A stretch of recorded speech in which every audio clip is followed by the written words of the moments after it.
Alors bienvenue dans cette troisième vidéo des tubes de l'été d'Explorescence. Donc aujourd'hui, on voulait te parler du luxe. Donc, c'est une question que Boris a posée dans la communauté Explorescence. Merci Boris. Ouais, merci Boris. Il a posé pas mal de questions d'ailleurs, Boris, c'était hyper intéressant.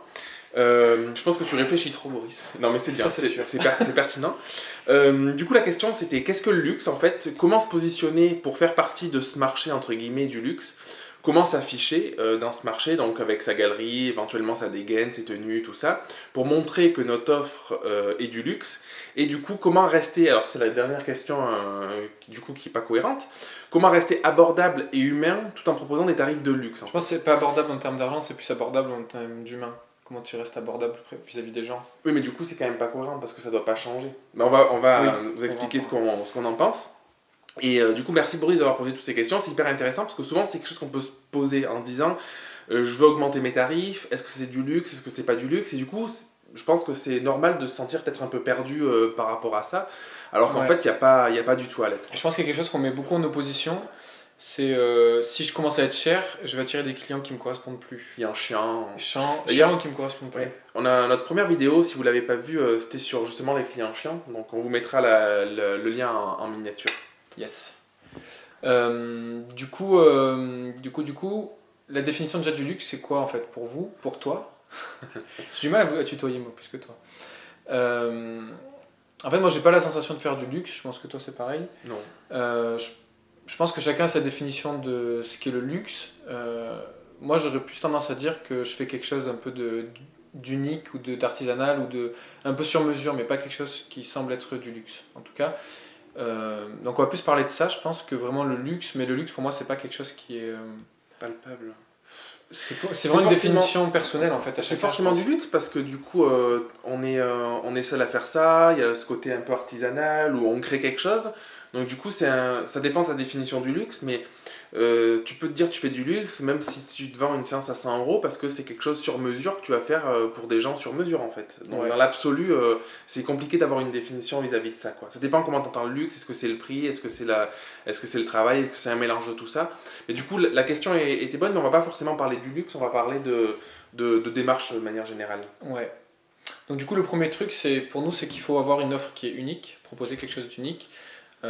En photo, à mon sens, c'est pas compliqué à comprendre. Après, c'est peut-être plus compliqué à mettre en place. Mais en fait, c'est vous qui faites le produit entre guillemets. C'est votre personnalité, c'est votre œil, c'est vraiment vous en fait. Pourquoi vous faites de la photo? Qu'est-ce que ça représente pour vous? À quel point c'est important? C'est vos valeurs en fait. Et si ça, vous savez le mettre en avant, vous êtes tout de suite sur quelque chose d'unique. Et vous n'êtes plus un photographe parmi tous les photographes. Vous êtes le photographe qui a ce style-là, qui est différent. Et du coup, ça change tout. C'est rigolo parce que je parlais avec un collègue, un ami avec qui je fais du VTT la semaine dernière, et on parlait de tarifs de ça. Il me dit, mais pourquoi toi, tu es plus cher que la plupart des photographes et tout ça? Et c'est pas évident en fait comme notion à comprendre, mais je lui dis, bah, parce que les gens me prennent pour mon regard, ce que je fais moi. Et je pense que lui, dans sa tête, une photo, c'est une photo. En fait, il comprenait pas ce truc-là. Mais c'est pas très grave. Ce qui est important, c'est que les gens pour qui c'est important et qui voient dans votre style quelque chose d'unique et que personne d'autre ne sait faire, se disent là j'ai trouvé une perle rare et c'est ce que je veux quoi. Et quand on arrive à ce truc-là, la notion de prix, tout ça passe vraiment en retrait. Même si ça reste toujours un élément décisif, ça passe derrière le côté, le style que vous allez avoir, quoi. C'est en fait la seule chose qui peut te différencier du reste, c'est toi en fait. Tu utilises le même matos, tout est pareil. La seule chose, c'est toi, c'est ton regard, ta personnalité, ce que tu mets en avant. Et du coup aussi un second exemple qui est parlant. Il y a des futurs mariés qui m'ont écrit après le rendez-vous en me mettant plein de cœur et tout ça, c'est génial, c'était génial de passer ce moment avec toi, on t'a adoré, tout ça. Et c'est vraiment ça en fait, ils me parlent même pas. Ils apprécient les photos que je fais, c'est important, c'est la base d'avoir des photos convenables. Mais du coup, en fait, ce qui va vous différencier, ce qui va faire que tu vas plus toucher les gens et qui seront prêts à investir beaucoup plus, c'est vraiment toi en fait. Il n'y a que toi qui peut te différencier par rapport aux autres. Et ça fait penser à un truc du coup qui est en rapport avec ça. Là j'ai fait 3 mariages depuis le début de la saison, j'en ai un ce week-end encore. En fait sur chaque mariage, les invités viennent me voir à chaque fois en me disant, sur les trois ils m'ont dit mais est-ce que tu es un ami des mariés? À chaque fois ils pensent que je suis un ami. Et en fait c'est un des meilleurs compliments qu'on puisse me faire, ça veut dire que je me suis vraiment fondu dans le truc.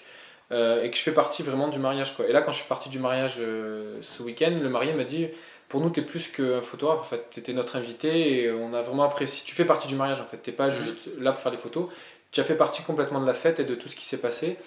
Et c'est ce truc-là, en fait, c'est que les gens sont venus pour mon style, mais aussi pour ce côté, c'est Baptiste qu'on veut, en fait. Pour la C'est mettre. sa personnalité qu'on veut, complètement.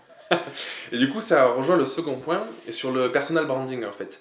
Quand on dit que tu es unique et que les gens ils doivent venir pour toi, du coup la question à te poser, c'est pas est-ce que tu fais du luxe, pas du luxe, c'est qu'est-ce que toi tu veux vraiment proposer. Et du coup, ça va s'aligner au fur et à mesure. Et tu peux commencer à certains tarifs, tu pourras augmenter tes tarifs, avoir des prix qui te paraissent du luxe, pas du luxe, peu importe ta définition. Mais du coup, il faut que ce soit toi, que tu te mettes en avant toi, avec qui tu es, qu'est-ce que tu vends, qu'est-ce que tu peux proposer. Et ça va vraiment faire la différence Oui. en fait. Ça me fait penser à un truc, en fait, Tu penses beaucoup, hein? ouais, je pense à plein de trucs. Mais du coup, en fait, faut pas être dans l'idée de je veux faire du luxe. Ça Oui, marche c'est pas. ça. C'est comme c'est je veux gagner de l'argent, en fait. On peut pas, c'est pas les bonnes motivations pour faire les choses. C'est plus, vous créez, vous faites ce que vous aimez faire et au fur et à mesure, vous allez créer des choses qui vont devenir uniques, qui vont vous représenter. Moi, je pense à mon coffret mariage. Euh, je me suis pas dit je vais le faire en faisant un truc Mm. qui fasse luxe, en fait. Je m'en foutais. Je voulais un truc qu'on fasse avec mon oncle, qui soit tout en bois, qui soit d'une seule pièce, donc un peu comme taillé dans la masse, entre guillemets, avec un joli écrin autour, tout ça. Mais je l'ai pas du tout fait dans l'idée, je veux faire quelque chose de luxueux. Je l'ai fait vraiment parce que c'est un truc qui me passionne. J'ai adoré faire ce truc-là avec mon oncle. Et du coup, ça s'est fait naturellement. Donc l'idée, c'est vraiment à la base de faire ce que vous aimez, faire les choses pour vous, vous faire plaisir, et automatiquement, en fait, les choses vont se mettre en place. Vous allez créer des choses qui sont uniques, et comme elles seront uniques, vous aurez mis de l'énergie, et vous allez du coup le vendre cher parce que ça a une vraie valeur pour vous. Et tout devient logique, en fait. Si on est en mode je veux me vendre cher, ben, on met en place des tarifs chers, mais il n'y a pas le truc qui est en adéquation en face, en fait. Et j'ai pas commencé mes mariages en me vendant à 3000 euros, en fait. J'ai commencé comme tout le monde à faire des mariages à 600, 700 euros. Et au fur et à mesure, j'ai compris ce qui me plaisait. J'ai de plus en plus. Voilà, le truc, c'est d'être à l'écoute, en fait. Ça me plaît vraiment. Ben, ok, je veux le développer plus. Je veux proposer quelque chose de chouette. Quand je vois les mariés qui voient les slideshows, qui ont les larmes aux yeux, ben, je dis ok, les slideshows, c'est un truc que je veux faire tout le temps. Et c'est bête, en fait, mais les mariages, fois, me disent, mais on voit personne qui fait ça, en fait. Ouais. Et du coup, ça me démarque. C'est des trucs tout con, mais ça me démarque tout de Ça, suite. c'est vraiment se différencier. Et du coup, ça me fait penser, quand tu parles de ton coffret, moi, c'est exactement pareil. À la base, je me suis dit, pour ceux qui ne connaissent pas l'histoire de mon grand-père, en fait, vous pouvez Je aller vais voir chercher, sur. ouais. Ouais, va le chercher. Vous pouvez aller voir sur mon site internet, j'en parle.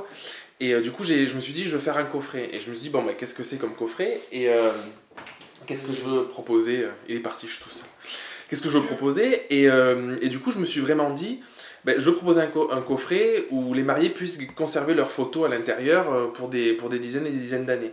Du coup, j'ai commencé à réfléchir, j'ai trouvé quelqu'un, Sarah, si tu m'écoutes, merci infiniment. Et on a fait un coffret sur mesure, on a réfléchi tous les deux, donc on l'a mis en place, on a choisi la matière, le lin, donc le design, comment l'ouvrir, comment tout organiser. J'ai mon coffret à moi. Ouais, c'est le coffret du baptême de Mathilda.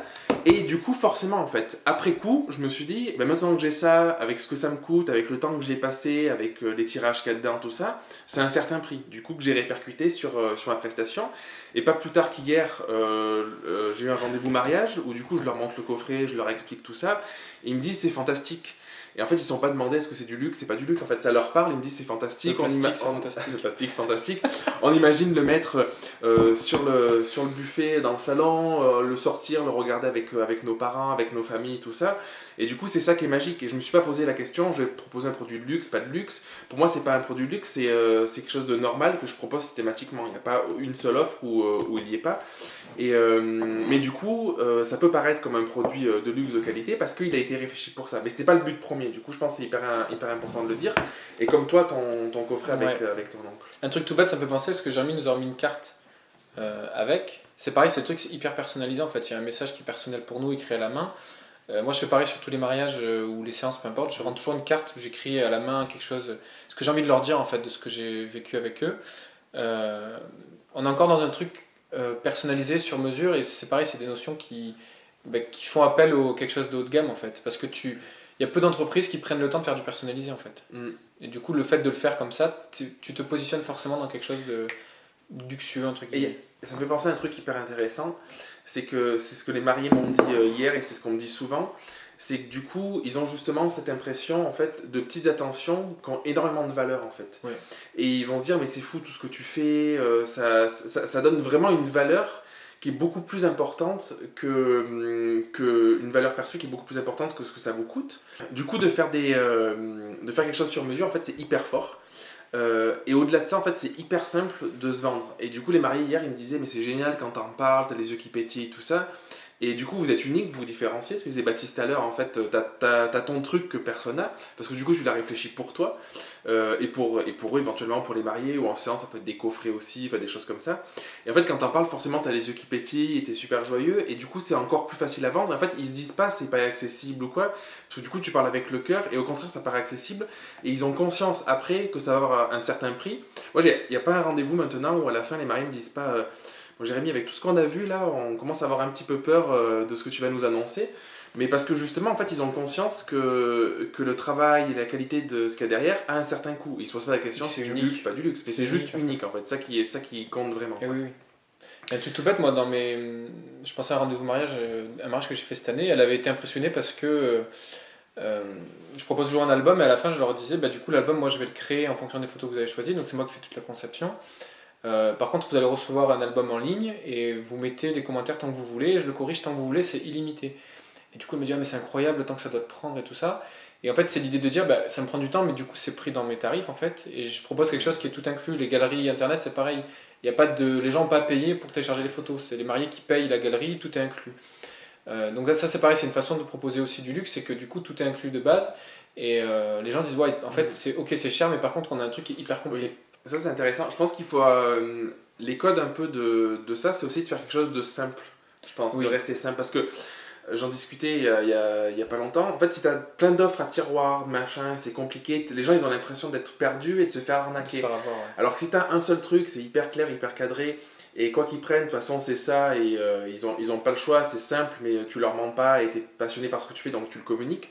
Je pense que ça donne aussi cette image de simplicité, de clarté, quelque chose qui est un peu plus épuré, C'est le mot que je qui est cherchais. bénéfique, quoi. Le mot épuré, il est important, je crois, dans l'industrie, entre guillemets, du Avec luxe. les saucisses. Merde, merde, merde. Alors, du coup, le mot épuré, il est important parce que si vous regardez en fait tout ce qui est toutes les sociétés qui font un peu du luxe, les restaurants haut de gamme, ce genre de choses, c'est toujours hyper simple en fait. Et c'est épuré, c'est vraiment le mot. Et du coup, le menu dans un restaurant, il va être hyper simple. Un restaurant haut de gamme, vous allez avoir peut-être 2-3 propositions maximum. Les prix sont simples, ils sont chers, mais ils sont simples. Et tout est simple en fait, tout est dans cet esprit-là. Et du coup, vous pouvez utiliser ces codes-là aussi dans votre propre entreprise. Moi, mes albums, par exemple, c'est très simple. C'est toujours la même boîte, les couvertures sont simples, je mets pas de photos dessus ou de texte, ce genre de choses, c'est hyper épuré. La mise en page est hyper simple. Voilà. Et l'idée, c'est vraiment de mettre en avant plus la photo que en rajouter des tonnes autour en fait. Oui, c'est pensé pour les clients, pour éviter d'avoir 50 choix, ils vont se perdre, ils vont pas savoir. Du coup, ça me fait penser au parallèle qu'on peut faire avec des marques. Vous avez des marques H&M, Koukaï, qui est un peu plus huppé, ou après il y a des marques un peu plus de luxe, Vuitton, Prada, ou carrément des créateurs sur mesure, des trucs comme ça. Et du coup, il faut vous poser cette question, en fait, tu peux te dire qu'est-ce que j'ai envie d'être, en fait. Est-ce que j'ai envie d'être le H&M de la photo? Est-ce que j'ai envie d'être un créateur ou un entre-deux? Peu importe, c'est pas un jugement de valeur, en fait, c'est un choix à faire. Et du coup, avoir aussi une communication, on parlait du personal branding au début, avoir une communication qui correspond à ça en fait. Et ça peut être intéressant, sans te fixer, c'est du luxe, c'est pas du luxe, de regarder les marques qui t'inspirent tout simplement et te dire dans ces marques-là, qu'est-ce qui me plaît, qu'est-ce qui me parle, pourquoi moi je consomme ça. Et en fait, ce sera beaucoup plus simple parce que si tu consommes ces marques, c'est qu'il y a quelque chose qui te parle. Et donc, elles ont des codes qui vont te parler aussi. Et du coup, ce sera beaucoup plus facile de t'approprier ces codes et de les utiliser pour vendre aussi à ta façon. Et ça peut évoluer dans le temps en fait, c'est pas figé. Ouais. Tu parlais de restaurant, en fait, ça peut être le cas, ou Baptiste qui est un Apple addict, c'est le cas aussi, en fait, du coup. Oui. Quand tu parles des boîtes d'Apple, des coffrets, ah oui, bah, tout ça, est... Vous allez chez Apple, en fait, tout est pensé pour mettre le produit en avant. À tel point que si vous voulez le prix de quelque chose, vous êtes obligé d'utiliser le produit, en fait. Vous devez utiliser l'iPad, si vous voulez savoir le prix de l'iPad, vous l'utilisez. Avant, il y avait des petites plaquettes en dessous avec les prix. Maintenant, ils mettent plus ça en fait. Il faut que tu prennes l'iPad dans les mains et tu cliques et ça t'amène. En fait, tu es obligé d'utiliser le produit, c'est génial du coup parce que quand tu l'utilises, tu as envie de l'acheter quoi. Et du coup, tu vois le prix qu'à la fin quand tu as navigué un peu dans les pages. Donc, ça, je trouve que c'est génial. Chez Apple, vous regardez, il n'y a aucune caisse, il n'y a pas de caisse, il n'y a pas de caissière, il n'y a personne. Il n'y a pas du tout de notion d'argent en fait. Alors que c'est justement la marque informatique qui se vend la plus chère. Il n'y a pas du tout de notion d'argent. Quand vous voulez payer, en fait, vous allez voir un des mecs qui est chez Apple et il vous sort son téléphone, il vous fait payer avec ça la carte. S'il y a besoin de liquide, c'est caché sous les tables en bois, c'est super joli. Tout est pensé en fait pour que l'argent ne soit pas mis en avant. Donc ça, c'est un truc important. Du coup, on va parler de l'argent. Ouais. On en a parlé dans la vidéo, la première qu'on a fait de cet été sur les clients chiants. Pas faire de réduction, ça c'est un truc, c'est juste essentiel. En fait, les marques qui font des réductions sont connues pour ça. tout le Mm. temps. Là, je viens d'acheter le 5D Mark IV. Il est sorti, je sais plus, il y a 7 ou 8 mois, 9 mois peut-être, en septembre l'année dernière, c'est presque un an déjà, à 4 200 euros. Là maintenant il est à 3 008. Moi j'ai eu un prix parce que le magasin où je l'ai pris m'a fait un tarif, donc c'est chouette. Mais en fait, Tu l'as eu à 200 euros, ça vaut le coup. 200 euros ça valait le coup. Ouais. Non mais en fait, ce que je veux dire c'est que du coup ils sont connus pour ça en fait. Et je sais que dans 6 mois il va être encore moins cher et du coup c'est dommage parce qu'en fait ils font des produits qui sont exceptionnels. Oui, t'as pas envie de l'acheter à sa sortie au final. Voilà, parce et que tu te attends en dis, fait parce que tu sais que ça va coûter moins cher après et c'est dommage. Du coup les gens attendent forcément. Euh, donc du coup ça c'est un truc qui est vraiment important, c'est de ne pas faire de prix parce qu'il ne faut pas que les gens vous connaissent pour ça, il faut qu'ils vous connaissent pour le fait que vous êtes unique, que vous proposez quelque chose d'unique, que tu proposes quelque chose d'unique, je vais arriver à dire tu. À la 8e vidéo de l'été, je pense que je dirais tu. Donc il faut vraiment être dans cette idée de voilà, je fais pas de prix parce que si je fais des prix, je mets ça en avant et du coup ça marche pas. Donc qu'est-ce que je propose, qu'est-ce que je fais qui est unique et du coup ben, là c'est plus du tout pareil. Là j'ai fait une séance couple avant-hier qui est géniale. Ils m'ont dit qu'ils se mariaient et tout ça pendant la séance, donc voilà, ils ont un petit peu amené le truc pour qu'on parle du mariage. Et à la fin, elle m'a dit, mais tu proposes quoi sur les mariages et tout ça? Et j'aurais très bien pu lui dire tout de suite ce que je fais. Je lui ai dit, bah écoute, si tu veux, on prendra un rendez-vous, on prendra le temps d'en parler. J'ai envie de passer du temps pour vous expliquer. Et du coup, elle devine que ça va être cher. Bon, de toute façon, elle le sait, puisqu'ils m'ont pris une séance, donc ils voient le prix de la séance. Mais du coup, ça me donne vachement de valeur aussi. Bah, je vais prendre du temps pour vous. Là, aujourd'hui, on a déjà fait une séance, j'ai mangé avec eux après, donc la séance, elle a peut-être duré 2-3 heures, plus le temps d'avant, le temps d'y aller, tout ça. Au final, j'ai passé 8 heures avec eux. Et pour le mariage, je vais faire pareil, je vais prendre du temps, et ça, c'est un truc qui est unique en fait. Et à chaque fois que je fais des rendez-vous, les gens me disent en fait, qu'ils me prennent ou pas, ils me disent c'est génial d'avoir pris tout ce temps pour nous, quoi. Merci, t'es le seul qui le fait. Ouais, c'est ça, d'être unique, de se différencier. Du coup, il n'y a plus de notion de luxe, pas de luxe. Du coup, ce que disait Baptiste sur les réductions, si vous ne l'avez pas lu, lisez le livre de Simon Sinek sur Commencer par pourquoi. Et en fait, il explique que tu as deux manières de communiquer quand tu es une marque. Soit tu communiques par le pourquoi et ce que tu fais, bah, comme Apple, l'exemple d'Apple, c'est vraiment intéressant. Et ils font pas de prix, soit tu fais des prix, des réductions tout le temps, et du coup tu es connu pour ça, mais le jour où tu n'en fais plus, du coup c'est un cercle vicieux. Quand tu vas faire tes courses, il y a toujours un produit acheté, un offert, un truc comme ça, tu t'attends la fois d'après que ce soit pareil, sinon tu es frustré en fait. Et du coup je pense que ça crée une mauvaise frustration et que c'est pas bon. Alors si tu es aligné avec toi-même, que tu es fixe, que tu as tes tarifs qui sont là, du coup tu as cette image qu'on peut appeler luxe ou haut de gamme ou j'en sais rien, et qui va renvoyer ça et qui est hyper forte, et je pense que sur la longévité, sur le temps, en tant que photographe, c'est quelque chose qui peut être beaucoup plus pérenne, quoi. Ouais, complètement. Et du coup, les gens vont venir vraiment pour tes valeurs et ce que tu proposes d'unique. Et du coup, le dernier point, c'est comment tu te sens vis-à-vis de l'argent en fait. Ta psychologie vis-à-vis de l'argent. Ça, c'est quelque chose qui est qui est primordial, je pense. C'est peut-être même à la base de tout. Très souvent, les gens te disent bah, est-ce que tu veux être riche? Tout le monde va te dire oui. Bien sûr, je veux être riche, j'aimerais gagner l'euro million ou quoi. En fait, la réalité, c'est que on a vraiment l'argent qu'on. Comment dire C'est la valeur qu'on se donne aussi. Ouais, il y a la valeur qu'on se donne, mais c'est pas ça que je veux dire, c'est vraiment les croyances qu'on a autour de l'argent. Et l'argent qu'on a, en fait, c'est vraiment lié à nos croyances. Et du coup, si on est en mode ouais, je veux être riche, parce que ça, tout le monde le dit. Mais si au fond de soi, en fait, on a une éducation qui nous a appris que l'argent c'était pour les connards ou que tous ceux qui ont de l'argent c'est des cons et qui sont égoïstes, on va se dire l'argent c'est le mal, au fond de nous profondément. Et ça, il faut vraiment se poser la question comment on voit ça. Parce que si vous voyez l'argent comme ça, c'est sûr qu'en fait, vous attirez pas d'argent dans votre vie, c'est impossible. Je connais plus l'auteur, c'est une femme, une américaine, je crois. Il y a le livre Tu vas tout déchirer. Et donc je l'ai pas lu, j'ai commencé à le lire, mais on m'en a beaucoup parlé. Et à la fin, justement, elle parle dans tout le livre et notamment à la fin, elle parle beaucoup de ce rapport à l'argent. Et elle dit en fait, c'est que dans la tête. Et c'est exactement ce que tu dis. Je passe ton temps à dire, je vends des séances, des prestats à X prix, mais que tu n'y crois pas parce que tu te dis c'est trop cher, les pauvres gens, ils vont pas pouvoir, les machins comme ça, les collègues ils sont moins chers et tout ça. Forcément, en fait, qu'est-ce que tu envoies comme message à toi-même? Tu te dis bah, c'est trop cher, donc ce que je fais ça vaut pas ce que ça vaut, et donc c'est hyper dur à le vendre parce que devant des clients forcément tu vas pas assumer tes tarifs, tu vas dire oui, tu vas trembler en donnant ton prix, alors qu'il faut juste te repositionner en te disant bah, ce que je fais ça a de la valeur. Moi je suis persuadé qu'aujourd'hui les coffrets que je rends qui seront toujours là dans des années, les photos, les souvenirs, la valeur qui est apportée aux personnes en fait est bien supérieure au prix que j'ai. Alors c'est des prix qui sont certes qui vont être élevés, mais en fait c'est pas un par problème rapport à ce que tu proposes, c'est pas cher. C'est ça, parce qu'en fait si tu réfléchis, tu regardes ça étalé sur 50 ou 60 ans, ou si tu proposes même à des gens de racheter une séance un an après à un prix exorbitant, il y a personne qui va vouloir parce que la valeur que ça a, ces souvenirs accrochés au mur, des choses comme ça, c'est fantastique. Donc c'est vraiment dans ta tête, il faut faire ce travail de te dire L'argent, c'est pas un problème. C'est pas une question de luxe, de pas luxe, c'est qu'est-ce que je propose, quel niveau de vie je veux avoir aussi. Si tu as envie de changer ta voiture, si tu as envie d'avoir un plus grand appartement, enfin j'en sais rien, peu importe, de manger bio, des trucs comme ça, mais forcément ça coûte cher. Mais c'est pas du luxe en fait de vouloir mieux manger pour être mieux dans son corps ou de vouloir avoir du C'est temps juste pour se soi, donner de la faire du valeur, sport, en c'est fait. se donner de la valeur. Et du coup, il faut bien différencier ce truc-là de ces croyances qu'on peut avoir avec le temps un peu négatives, néfastes, et juste la réalité en fait de vouloir mieux vivre, mieux manger, tout ça. Et l'argent, c'est juste une monnaie d'échange finalement. Ouais, ce que je veux dire. L'argent, c'est juste une façon d'échanger un service avec une personne. C'est ça. C'est pas plus que ça en fait. Et si tu le vois comme ça, c'est beaucoup plus simple derrière d'arriver à vendre tes prestations et voilà, et encore une fois, de proposer quelque chose d'unique. Je pense que c'est la base de tout, c'est tes valeurs, faire quelque chose d'unique, que quelque chose dont t'es... En fait, moi, quand je monte le coffret là, je suis passionné parce que je me rappelle quand on l'a fait avec mon oncle et tout, enfin, et je suis hyper fier de le montrer. Et du coup, les gens ils ressentent ça. Et moi, du coup, je trouve que ce que je propose, c'est pas cher par rapport à tout ce qu'il y a dedans, même si c'est plus cher que la plupart des C'est photographes. Amandine, je crois, au dernier workshop, là, il y a quelques semaines. Elle a signé une séance dès son retour, je crois. Elle avait doublé ses tarifs après le workshop. Elle a signé, elle disait ah, c'est génial, machin de ça, je me sens bien parce que je vais aller à la séance au prix que ça vaut vraiment, j'ai l'impression de gagner ma vie, tout ça. Et c'est tout bête, c'est juste parce que psychologiquement, elle a compris Elle que si développait elle voulait quelque en chose. vivre, eh ben, il fallait qu'elle se vende. C'est pas un prix exorbitant, c'est juste le prix pour en vivre en fait au bout d'un moment. Et rien que de le débloquer psychologiquement, ça lui a permis de le vendre parce que sûrement elle était plus à l'aise, elle n'a pas tremblé en disant ses tarifs, elle était sûre d'elle qu'elle allait apporter ça. Et du coup, tout s'est fait hyper naturellement. Et du coup, c'est quelque chose qui est vraiment, je pense, hyper fort, quoi.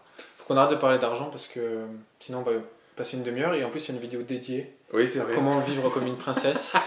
Ce sera la dernière à vidéo la de fin de l'été. l'été. Ce sera le dernier tube de l'été. Comment tu peux vivre comme une princesse. Voilà, on espère que cette vidéo t'a plu. Ouais, merci beaucoup. Merci Boris d'avoir posé la question parce que Ouais. je trouve que c'est un sujet passionnant.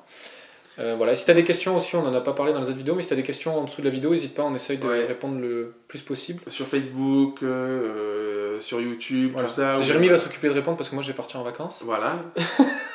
Non mais voilà, n'hésite pas à nous envoyer un mail ou quoi, il n'y a pas de souci, on essaie de prendre du temps pour y répondre en tout cas. Ouais. Et puis essaye de te débloquer, de te dire que réfléchis pas à qu'est-ce que tu fais, quelle offre, tout ça. Réfléchis à qu'est-ce que tu veux faire, qu'est-ce que tu veux mettre en place, comment tu peux le mettre en place du coup. Et Pourquoi après, tu le fais. pourquoi tu le fais, c'est la base. Et après, tu commenceras à te poser des questions de peut-être combien ça coûte, combien tu veux gagner dans ta vie.